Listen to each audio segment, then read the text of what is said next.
और मंच friends Goa state president में जो आजकल जो हिंदुस्तान के अंदर जो हो रहा है बहुत गहरा इंसानियत के नाते भी ये बहुत गलत हो रहा है। इसके लिए हम लोग सब मिलकर यहाँ पर आवाज़ उठाने के इसके लिए जो भी हो रहा है इसको रोकने की कोशिश करें।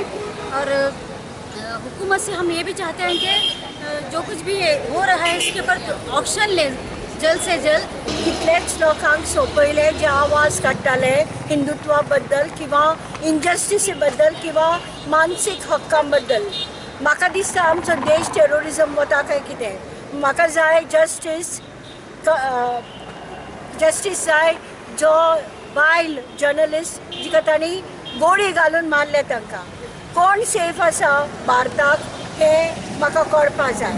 म्हाका दिसता जस्टीस मेळपाकूच जाय, जस्टिसी साठी आमी लढपाकूच जाय आनी आमी दोळे धांपून ओगी रावपाक जायना ज्या वेळाचेर बरे जाग्यार येवन कोणाकूय गोळी घालून मारून उडयतात ते। आज popular front of India, other progressive organisation, बायलांचो साथ, national women's front, national confederation for human rights organisation Goa आणि दुसरे एक्टिविस्ट मिळून आम्ही हांगा एक प्रोटेस्ट केला। पळयला आसतलें Gauri Lankesh, she was a journalist, she was a activist who was working for the secular India. हाजे खातीर काम करपी एक बायलेक तांणी गुडी मारून काबार केलो, 8 गुडी मारल्यो। आनी आमी जाणात नरेंद्र दाबोलकर, गोविंद पानसरे आनी MM कलबुर्गी हांकां कशे भाशेन हांणी मारले ते सेम सिस्टम हाजेर। तर आमी मागता सरकारा कडेन की बेगीचो बेगीन हाका हे प्रकल्पाक सुटावे करून दिवचे, लोकां मदें हाडचें की कोणें हें काम केलां तें।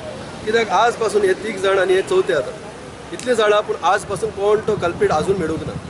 प्रेसिडेंटाक आमी लेटर बरयलां की तुमी ह्या हितून इन्वेस्टिगेशन करचो, फेर इन्वेस्टिगेशन, CBIक दिवचो हे प्रकल्प आनी बेगीचो बेगीन आमकां कोण एज अ कल्पीट आहा ते आमकां पडून दिवचें। ताका लागून आमी मागता।